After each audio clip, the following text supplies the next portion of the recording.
So I want to capture this while it's still fresh, because the experience, if one can call it that, that I'm going to talk about here is it just happened within the last couple hours. And I'm going to say something that I think I've said a few times already, but it bears repeating, that I'm using words right now. And words, they're like these tools, that we sharpen, we hone, and it's like we're trying to make them finer.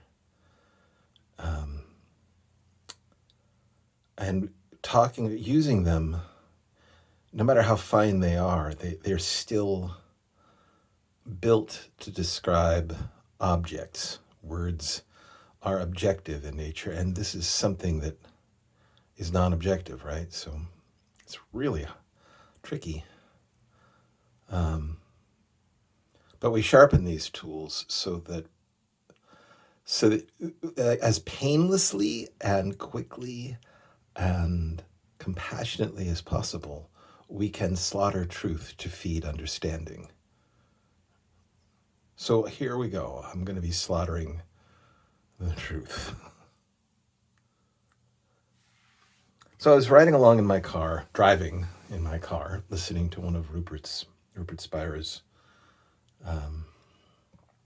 recordings, and I've listened to this recording before. And when it came up on my feed, I was actually just a little bit annoyed, like, I almost have a hard time sometimes listening to people ask questions. But I did anyway, because I know that it doesn't matter. There's just something here that's going to resonate with me. Anyway, I was listening to this recording, and it may be contraindicated to listen to these while driving, for exactly this reason, that the speaker was talking about this experience they had in meditation, where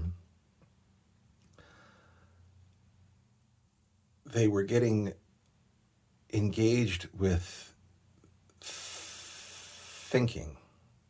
And the conversation delved into this just a little bit and created this experience for me where it's one of these experiences in this work, if we can call it work, that we're doing here, or this practice that isn't a practice. Like, sometimes you just have this experience where once it happens, there's you before this experience and you after this experience, and you just don't ever recover from that experience. You're a different, and I feel that way right now. So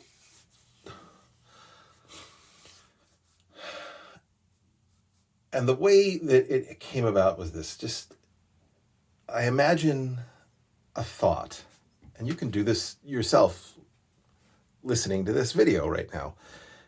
Imagining a thought, thinking about a thought. What is it? Just like, pick any thought. What is it that makes that a thought?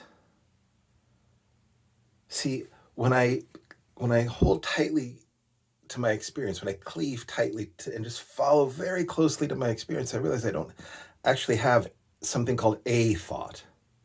There's thinking. There's this stream of experience that I call thinking, and when I really examine that, right, what is calling it thinking is a thought. What's calling it a thought, a single thought, what objectifies thinking into a thought, is itself a thought.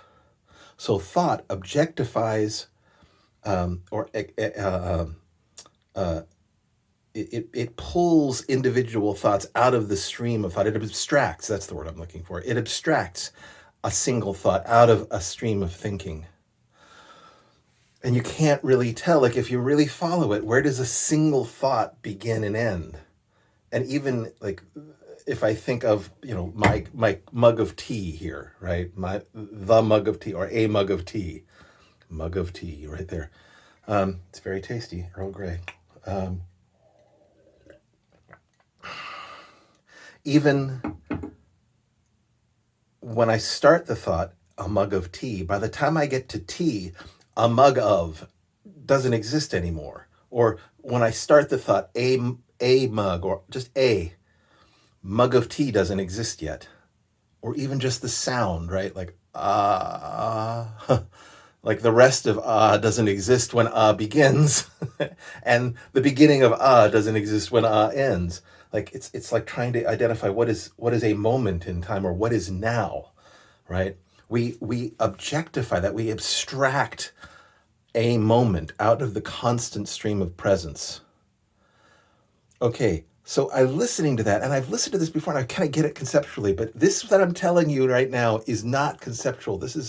I'm using these words to describe my actual experience here, because what happens is, or what's happening, all I know of reality, all I know of the world and myself and my body and everything is my experience of it. Thoughts, feelings, perceptions. And all I know of those things is that I know them. Like I have this knowing of my perceiving. There's not a perception, there is perceiving. There is not thought, there is thinking. I don't hear a sound, there's just hearing. So there's this hearing, seeing, touching, tasting, feeling, perceiving experience that's happening. And in that moment, when I realized that, I had the experience of, I can't find an object. Thought abstracts objects from the stream of experience. An object isn't a thing. It is a belief. It is a belief that my mind overlays on experience.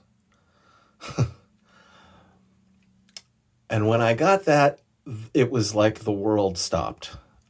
Fortunately, I had to pull over at that moment. I had arrived at my destination, which happened to be a Plaid Pantry around the corner. I was going to buy something there on the way in. And I pulled over, and I was sitting in the parking lot of the Plaid Pantry. And my perspective, my view of reality shifted in that moment. I think permanently. I mean, whatever. What's permanence? But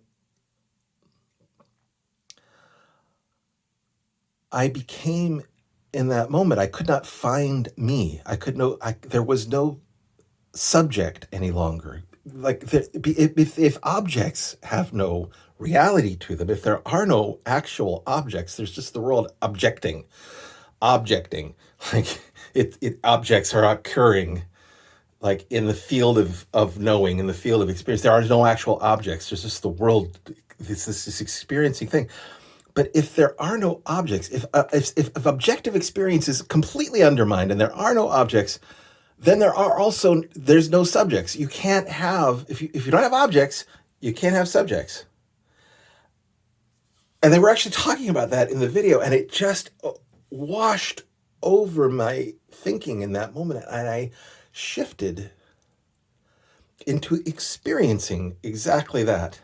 Or I shifted into an experience. I experienced myself like a vibrating string, and I can even get into this now at this moment while I'm making this video. Like I'm just a vibrating string of experience, and even pushing that forward a little bit more, I become a dimensionless point of experience.